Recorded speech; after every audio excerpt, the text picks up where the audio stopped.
Cell structure and function का दूसरा lecture है। पीएमडीसी का जो सिलेबस आ चुका है तो उसी के मुताबिक हम चलेंगे।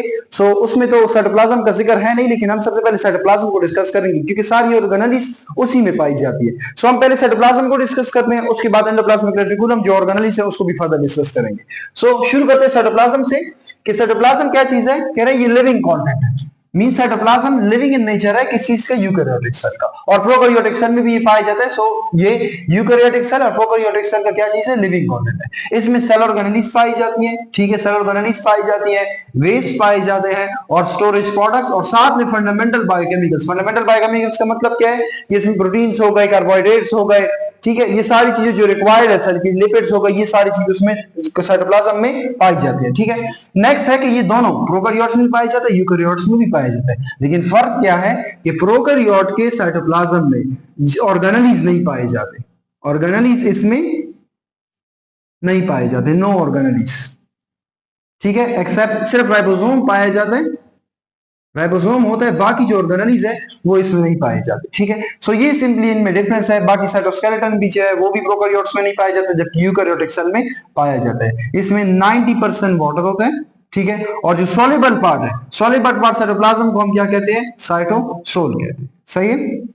नेक्स्ट है कि स्मॉल मॉलिक्यूल, जो साइटोप्लाज्म में स्मॉल मॉलिक्यूल्स होंगे सो वो क्या होगा कि वो जैसे सॉल्ट हो गए, शुगर, अमाइनो एसिड हो गए, वो सॉल्यूशन बनाएंगे, और वो सॉल्यूशन कौन सा होगा, वो ट्रू सॉल्यूशन बनेगा। जबकि लार्ज मॉलिक्यूल है लाइक प्रोटीन्स हो गए, वो सॉल्यूशन बनाएंगे, लेकिन वो कौन सा सॉल्यूशन होगा, कोलॉइड सॉल्यूशन होगा, ठीक है। अब कोलॉइड सॉल्यूशन में दो कैटेगरीज होंगी, या तो वो सोल कहलाएगा, ठीक है, जो नॉन विस्कस होता है, और एक या कहलाएगा जेल, जो जेल लाइक होता है, विस्कस होता है, ठीक है। सोल जो होता है वो न्यूक्लियस, जो न्यूक्लियस के नजदीक इनर रीजन है, जिसे आप देख सकते हैं कि इसमें ये वाला जो रीजन है इसे हम क्या कहते हैं, सोल रीजन कहते हैं, ये नॉन विस्कस होता है। जबकि जो जेल लाइक है, जो ये आउटर रीजन है, जो प्लाज्मा मेम्ब्रेन के नजदीक है, इसे हम क्या कहते हैं, जेल लाइक रीजन कहते हैं, जो आउटर रीजन है, ठीक है। यहाँ पे फेडरल बोर्ड में अलग से ये दो वर्ड यूज किए गए हैं, साइटोसोल और साइटोजेल। साइटोसोल कौन सा है, वही है जो न्यूक्लियस के नजदीक होगा, जो लेस विस्कस है, वो क्या होगा, वो साइटोसोल होगा। जबकि साइटोजेल कौन सा होगा, जो प्लाज्मा मेम्ब्रेन के नजदीक है, ठीक है, जो मोर विस्कस है, वो क्या चीज होगा, वो साइटोजेल हो जाएगा। अब साइटोप्लाज्म के अंदर एक मूवमेंट होती है जिसकी वजह से जो सेल का कंटेंट है वो पूरा डिस्ट्रीब्यूट होता है, पूरे सेल के अंदर जो साइटोप्लाज्म है, साइटोप्लाज्म के अंदर वो पूरा कंटेंट डिस्ट्रीब्यूट होता है। उस मूवमेंट को, जो सर्कुलर स्विमिंग मूवमेंट है, उसको हम क्या कहते हैं, साइक्लोसिस कहते हैं। और ये साइक्लोसिस होती किस वजह से है, ये इस वजह से होती है कि जो कॉन्ट्रैक्टाइल एक्टिविटी है माइक्रोफिलामेंट की, माइक्रोफिलामेंट कॉन्ट्रैक्ट होते हैं, उनकी कॉन्ट्रैक्शन की वजह से ये जो रिस्पांस, जो तमाम जो डिस्ट्रीब्यूशन है सेल कंटेंट की, वो साइटोप्लाज्म में पूरा डिस्ट्रीब्यूट हो रहा होता है। जो भी सेल कंटेंट है, लिपिड है, प्रोटीन है, वो पूरा उसमें क्या हो रहा होता है, डिस्ट्रीब्यूट हो रहा होता है, सही है। नेक्स्ट के साइटोप्लाज्म में क्या क्या हो रहा होता है, मेटाबॉलिज्म भी हो रही होती है, ठीक है, और स्टोरेज भी कर रहा होता है वो। मेटाबॉलिज्म जिस रीजन में होती है उसको हम साइटोसोल कहते हैं, और जो स्टोरेज जिस रीजन में हो रही होती है वो क्या होती है, साइटोजेल होती है, ठीक है। यहाँ पे अगर देखा जाए जो स्टोरेज कर रहा है वो रीजन क्या होगा, वो जेल लाइक होगा। इसीलिए हमने क्या कहा था कि साइटोजेल मींस, इसका मतलब क्या है कि ये प्लाज्मा मेम्ब्रेन के नजदीक होता है, ये मोर विस्कस होता है। मोर विस्कस क्यों होता है, क्योंकि वो स्टोरेज कर रहा है। अगर वो कोई चीज स्टोर कर रहा है, जाहिर बात है वो क्या होगा, वो जेल लाइक होगा, ठीक है। नेक्स्ट इसमें क्या है कि ये जो साइटोसोल है उसमें तो मेटाबॉलिज्म हो रही है, तो मेटाबॉलिज्म में प्रोटीन की सिंथेसिस हो गई, ग्लाइकोलाइसिस हो गया, ग्लाइकोजिनोलाइसिस हो गया, या ग्लूकोनियोजेनेसिस भी हो रही होती है, ठीक है। जबकि इसमें स्टोरेज हो रही थी, यूजफुल प्रोडक्ट भी हो सकता है और वेस्ट प्रोडक्ट भी हो सकता है। अच्छा, ये ग्लाइकोनियोजेनेसिस है, इसका क्या मतलब है, कह रहे हैं कि इसमें कार्बोहाइड्रेट को बनाया जाता है, ग्लूकोज होगा या जो भी कार्बोहाइड्रेट है उसको बनाया जाए, और वो नॉन कार्बोहाइड्रेट सोर्स से बनाया जाए, मींस कार्बोहाइड्रेट ना हो, यानी लिपिड से मैं कार्बोहाइड्रेट को बनाऊं, ठीक है। ऐसे वाले प्रोसेस को हम क्या कहते हैं, ग्लूकोनियोजेनेसिस कहते हैं। अच्छा, एक ये बात भी आपको पता होनी चाहिए कि साइटोप्लाज्म और न्यूक्लियस को मिला के ये दोनों मिल जाए तो हम इसे क्या कहते हैं, प्रोटोप्लाज्म कहते हैं। अच्छा, तो ये सारे पॉइंट्स जो थे ये साइटोप्लाज्म के बारे में थे, जो भी मेन इंपॉर्टेंट है वो मैंने यहाँ लिख चुका हूं। नेक्स्ट एंडोप्लाज्मिक रेटिकुलम को डिस्कस करेंगे कि उसकी क्या इंपॉर्टेंस है, उसमें किस टाइप का एमसीक्यूज आ सकता है। अब बात करेंगे सेल ऑर्गेनेलिस की। तो सेल ऑर्गेनेलिस क्या है, ये ऑर्गेनाइज्ड डिस्क्रीट स्ट्रक्चर होता है जो यूकेरियोटिक सेल्स में पाया जाता है, ऑर्गेनाइज्ड डिस्क्रीट स्ट्रक्चर होता है जो यूकेरियोटिक सेल में पाया जाता है, और इसका एक खास स्पेसिफिक फंक्शन होता है। किसी का प्रोटीन सिंथेसिस होगा, किसी की मॉडिफिकेशन करना होगा। हर जो एंडोप्लाज्मिक रेटिकुलम है, हर एक का अपना अपना फंक्शन होता है। और साइटोप्लाज्मिक इंक्लूजन कौन सी होती है, ये नॉन लिविंग ग्रेन्यूल्स होते हैं, और इनका कोई मेटाबॉलिक एक्टिविटी नहीं होती, मींस या तो कोई वेस्ट होगा या कोई स्टोरेज होगा जो साइटोप्लाज्म के अंदर पाया जाता है, लेकिन मेटाबॉलिक एक्टिविटी उससे कोई भी नहीं होती। सो ऐसे वाले ग्रेन्यूल्स को हम क्या कहते हैं, साइटोप्लाज्मिक इंक्लूजन कहते हैं। और जिनका सही स्पेसिफिक फंक्शन होगा, ठीक है, एक खास स्ट्रक्चर होगा, उसे हम क्या कहेंगे, सेल ऑर्गेनेलिस कहेंगे। ठीक है, सो सेल ऑर्गेनेलिस में सबसे पहले जो हम डिस्कस करेंगे वो हो गए एंडोप्लाज्मिक रेटिकुलम को डिस्कस करेंगे। सो एंडोप्लाज्मिक रेटिकुलम क्या है, इसमें कहते हैं नेटवर्क ऑफ चैनल्स पाए जाते हैं। लाइक ये देखिए, जैसे मैंने यहाँ पे ड्रॉ किया हुआ है ना, ये चैनल्स टाइप होते हैं। सो इसमें ये चैनल्स पाए जाते हैं जिसे सिस्टर्नी कहा जाता है। ठीक है, सो इन्हें क्या कहा जाता है, इनमें जो नेटवर्क है, इस नेटवर्क को हम क्या कहते हैं, सिस्टर्नी कहते हैं। और ये थ्रू आउट साइटोप्लाज्म क्या होता है, ये डिस्ट्रीब्यूट होता है। आप कह रहे हैं ये यूकेरियोटिक सेल में पाया जाता है, ये प्रोकैरियोटिक सेल में नहीं पाया जाता है। और सिंगल मेम्ब्रेन बाउंडेड ऑर्गेनेल्स है, मींस इसकी जो इर्द गिर्द मेम्ब्रेन होती है वो कौन सी होती है, वो सिंगल मेम्ब्रेन होती है। नेक्स्ट हम अगर इसकी बात करें, टाइप्स की बात करें, सो इसमें दो टाइप्स आती है, एक आता है स्मूथ एंडोप्लाज्मिक रेटिकुलम, एक आता है रफ एंडोप्लाज्मिक रेटिकुलम। और इसको मेन किस पे क्लासिफाई किया गया, राइबोसोम की बेसिस। अगर तो राइबोसोम उसमें पाया जाता है सो वो रफ एंडोप्लाज्मिक रेटिकुलम होगा, और अगर राइबोसोम उसके ऊपर नहीं पाए जाते तो हम सिंपली उसे क्या कहेंगे, smooth endoplasmic reticulum. So smooth को हम कैसे डिफाइन करेंगे, वो राइबोसोम अगर उसके ऊपर अटैच ना हो सो वो स्मूथ एंडोप्लाज्मिक रेटिकुलम, और उसके ऊपर राइबोसोम क्या होंगे, अटैच होंगे। सो पहले स्मूथ रफ एंडोप्लाज्मिक रेटिकुलम को डिस्कस करते हैं। जैसे ये डायग्राम में आप देख सकते हैं, न्यूक्लियस है, न्यूक्लियस के डायरेक्ट बाद ये वाला जो है, ये क्या चीज है, ये रफ एंडोप्लाज्मिक रेटिकुलम है। सो हम कह सकते हैं कि आउटसाइड द न्यूक्लियर मेम्ब्रेन ये पाया जाता है। ठीक है, और इसके ऊपर चूंकि ये डॉटेड लाइन जो स्ट्रक्चर है, ये है राइबोसोम्स, ये राइबोसोम्स है। ठीक है, अब इसमें राइबोसोम पाए जाते हैं। सो राइबोसोम का फंक्शन क्या है, वो तो मेनली हमें पता है कि राइबोसोम क्या करता है, प्रोटीन की सिंथेसिस करता है। सो अगर राइबोसोम इसके ऊपर पाए जाते हैं, सो हम क्या कहेंगे कि ये किसकी सिंथेसिस करता है, ये प्रोटीन की सिंथेसिस करता है। सो मेनली किसके साथ कंसर्न है, प्रोटीन सिंथेसिस के साथ कंसर्न है। और जो प्रोटीन सिंथेसिस का प्रोसेस है, मतलब प्रोटीन बन रहा है, उस प्रोसेस को हम क्या कहते हैं, उस प्रोसेस को हम ट्रांसलेशन कहते हैं। साथ में एक और इसका जो फंक्शन है, ये मैकेनिकल एक सपोर्ट टाइप प्रोवाइड करता है, किस चीज को, सेल को सपोर्ट प्रोवाइड करता है। नेक्स्ट हम डिस्कस करेंगे स्मूथ एंडोप्लाज्मिक रेटिकुलम को। सो स्मूथ एंडोप्लाज्मिक रेटिकुलम क्या है, कह रहा है इसी के साथ, ये रफ है ना, रफ के साथ अटैच ही क्या पाया जाता है, रफ स्मूथ एंडोप्लाज्मिक रेटिकुलम पाया जाता है। और स्केलेटल मसल में, अब सेल्स है ना, तो स्केलेटल मसल सेल्स में कहते हैं स्मूथ, बाकी तमाम जो सेल है उनमें एंडोप्लाज्मिक, जो रफ एंडोप्लाज्मिक रेटिकुलम है स्मूथ है, वो इक्वली पाए जाते हैं। लेकिन जो स्केलेटल मसल्स है, इनमें क्या होता है कि इनमें स्मूथ एंडोप्लाज्मिक रेटिकुलम मोर पाए जाते हैं as compare to rough endoplasmic reticulum. Next इसका फंक्शन क्या है कि ये डिटॉक्सिफिकेशन करता है। डिटॉक्सिफिकेशन किसकी करता है, ये ड्रग्स की डिटॉक्सिफिकेशन करता है, कोई पॉइजन हो तो उसकी डिटॉक्सिफिकेशन करता है। इसी तरह ये कैल्शियम भी स्टोर करता है, यानी यहाँ पे था ना कि ये स्केलेटल मसल सेल में पाया जाता है। और अच्छा, वहां पे इसे क्या कहा जाता है, इसे सैक्रोप्लाज्मिक रेटिकुलम, नेम जो है उसका, इसे सैक्रोप्लाज्मिक रेटिकुलम कहते हैं। किस चीज में, स्केलेटल मसल सेल में इसे सैक्रोप्लाज्मिक रेटिकुलम कहते हैं। सही है, सो ये मसल सेल जो होगा, मसल सेल में जब होगा तो ये क्या स्टोर करेगा, कैल्शियम स्टोर करेगा। और कैल्शियम का फंक्शन क्या है कि वो मसल की कॉन्ट्रैक्शन में हमें हेल्प आउट करता है। ठीक है, सो हम क्या करेंगे, कैल्शियम क्या करेगा, इसमें स्टोर होता है, और वो फिर क्या करेगा, कॉन्ट्रैक्शन, जो मसल की कॉन्ट्रैक्शन है उसे ट्रिगर करेगा। ठीक है, नेक्स्ट क्या है इसका फंक्शन कि ये ट्रांसमिशन करता है, किस चीज की, इंपल्स की। ये मल्स, जो इंपल्स की ट्रांसमिशन है वो कौन करता है, स्मूथ एंडोप्लाज्मिक रेटिकुलम कर सकते हैं। जैसे कि मसल सेल्स हो गए, मसल सेल्स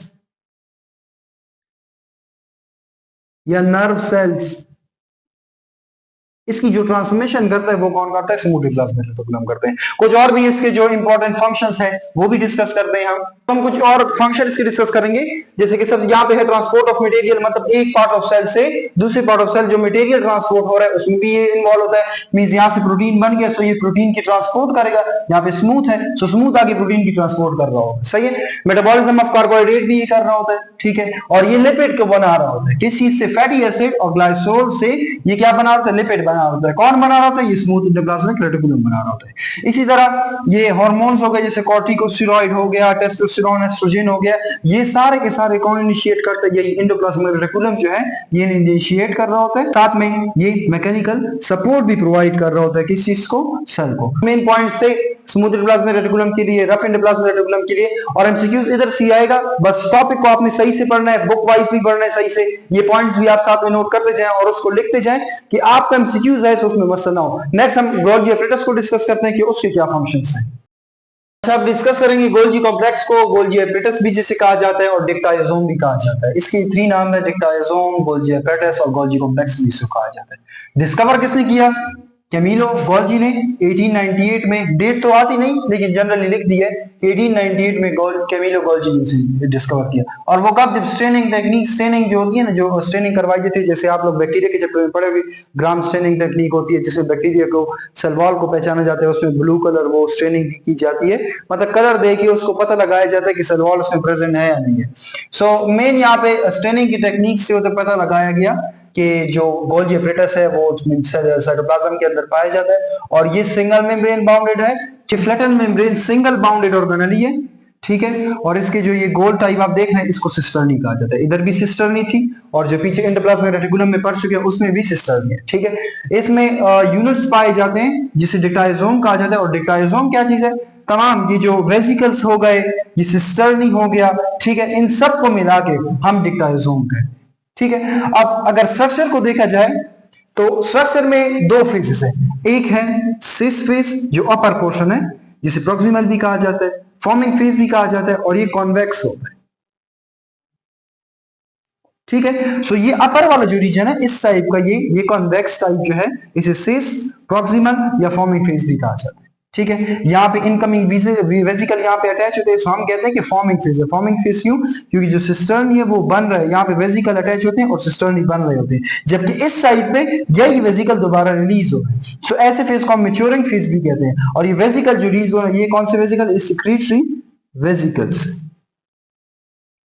ठीक है। इस फेज को, इधर वाले फेज को हम कॉन्केव जो है इसको ट्रांस भी कहा जाता है, डिस्टल भी कहा जाता है, या मैच्योरिंग फेज भी हम इसे कह सकते हैं, ठीक है। सो सिस हो गया, प्रोक्सिमल हो गया, फॉर्मिंग फेज हो गया, कॉन्वेक्स जो हो गया, ये कहां प्रेजेंट होता है, ये न्यूक्लियस के करीब प्रेजेंट होता है, ठीक है। मींस ये वाला जो हिस्सा है ये न्यूक्लियस के करीब होगा, जबकि ट्रांस हो गया और डिस्टल हो गया, मैच्योरिंग हो गया या कॉन्केव हो गया, ये टूवर्ड किसकी तरफ होता है, सेल मेम्ब्रेन की तरफ होता है, ठीक है। ये आगे नीचे आएगा, सो सेल मेम्ब्रेन की तरफ जाएगा। बात करते हैं फंक्शन की, कैसे क्या फंक्शन है। सबसे पहला function storage of secretary product, जो एंडोप्लाज्मिक रेटिकुलम जो था उसमें जो रफ एंडोप्लाज्मिक रेटिकुलम था वो प्रोटीन बना देगा, सो ये क्या करते हैं, उनकी स्टोरेज प्रोडक्ट करते हैं, डिफरेंट चीजें होती है उन्हें ये स्टोर करना होता है। सो पहला फंक्शन तो क्या हो गया कि स्टोरेज का काम करते हैं। दूसरे ये क्या करते हैं, मॉडिफिकेशन करते हैं और पैकेज करते हैं, किस चीज के, सेक्रेटरी वेसिकल्स को, यानी यहां से कोई वेसिकल या कोई चीज प्रोटीन जो भी आया ये क्या करते हैं, उसको मॉडिफाई कर देते हैं और फिर सेक्रेटरी वेसिकल की फॉर्म में उसे क्या कर देते हैं, यहां से रिलीज हो जाता है, ठीक है। और ये ज्यादातर इन्वॉल्व होता है किसी प्रोसेस ऑफ सेल सिक्रीशन में, ये इन्वॉल्व होता है। और मेनली हम सेल सिक्रीशन हम क्या कहते हैं, हम कहते हैं जो प्रोटीन की सिंथेसिस है ना, मेन प्रोटीन की सिंथेसिस, ठीक है। सो हम ये भी कह सकते हैं प्रोसेस ऑफ सेल सिक्रीशन में भी ये इन्वॉल्व होता है। इसी तरह लाइसोसोम हो गया, पेरोक्सिसोम हो गया, ग्लाइकोक्सिसोम हो गया, ये ऑर्गेनेल्स भी जो है ये किससे ओरिजिनेट होती है, ये गोल्जी कॉम्प्लेक्स से ओरिजिनेट होती है।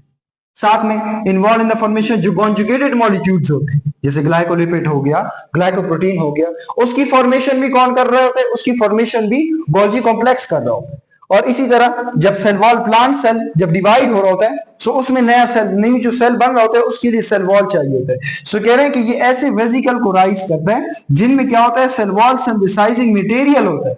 और जब सेल उस वक्त डिवाइड हो रहा है, सेल डिवीजन के दौरान वो जब नेक्स्ट सेल बनते हैं तो इसके इर्द गिर्द सेल वॉल कौन बनाता है, यही जो वेसिकल थे ये बना रहे होते हैं। और ये वेसिकल आए कहां से, ये वेसिकल किससे आए, गोल्जी कॉम्प्लेक्स से, ठीक है। और ये जब सेल डिवीजन हो रही होती है तो एक बीच में एक स्ट्रक्चर टाइप, जैसे ये सेल है ना, तो यहाँ पे एक स्ट्रक्चर टाइप बनता है बीच में बिल्कुल, जिसे क्या कहा जाता है, फ्रेगमोप्लास्ट कहा जाता है। फिर ये सेल डिवाइड हो जाते हैं और फिर दोबारा सेल वॉल उसके इर्द गिर्द बन जाती है, ठीक है। सो ये उसमें इन्वॉल्व होता है, सेल वॉल की प्रेजेंस में भी और सेल की डिवीजन में भी इन्वॉल्व होता है। इसी तरह जो गोल्जी वेसिकल्स हैं वो किस में इन्वॉल्व होते हैं, जैसे ये गोल्जी वेसिकल थी ना, ये जब सेल से निकलेंगे, लाइक सपोज मैं यहाँ पे ड्रॉ करूं, सो ये वेसिकल है, ये सेल से निकल रहा है। सो ये जब सेल से निकलेगा तो यहाँ पे सेल कुछ यूं हो जाएगा, ठीक है, ये वेसिकल अटैच हो गए और जो मॉलिक्यूल है, जो भी प्रोटीन है, जो भी है वो निकल जाएंगे। सो यहाँ पे ये जो जगह है ना, ये क्या हो गया, ये सेल मेम्ब्रेन में एक्स्ट्रा आ गई है, मीन सेल जो क्या हो गया वो थोड़ा इंक्रीज हो गया। किस वजह से इंक्रीज हुआ है, ये वेसिकल जो थे ये अटैच हो, ये वेसिकल आए कहां से थे, ये गोल्जी एपरेटस से आए थे। सो हम कह सकते हैं कि गोल्जी वेसिकल जो है वो इन्वॉल्व है किस चीज में, जो सरफेस एरिया है सेल मेम्ब्रेन का वो इंक्रीज कर रहा होता है, ठीक है। सो ये मेन था गोल्जी कॉम्प्लेक्स, गोल्जी एपरेटस के बारे में। अब इसमें एमसीक्यूज कहीं से भी आता है, बाय देखो हमें सिंपल लगती है भी सिंपल, लेकिन ज्यादातर स्टूडेंट क्या करते हैं कि एक दो दफा रीड कर लेते हैं फिर पेपर में जाते हैं। सो वहां पे एमसीक्यूज मेनली आते हैं। जैसे सपोज अगर मैं इसकी बात कर लूं, डिस्कवर बाय कैमिलो गॉल्जी, ये तो चलो सिंपल से, लेकिन वो ऐसे एमसीक्यूज जब देते हैं ना तो ऑप्शन ऐसे दिए होते हैं कि वो बिल्कुल सेम टू सेम ऑप्शन होते हैं, एक ही टॉपिक में सारे ऑप्शन दिए होते हैं। सो उसमें ज्यादा स्टूडेंट कंफ्यूज होते हैं। तो आप जब भी बुक को रीड करें सो अटेंटिवली रीड करें, सही से नोट्स बनाएं अपने साथ कि आपका जो टेस्ट हो उसमें आपको कंफ्यूजन ना है और आप आसानी से टेस्ट को क्लियर कर सके। आज के लिए बस इतना ही, नेक्स्ट इंशाल्लाह नेक्स्ट वीडियो में कवर करेंगे।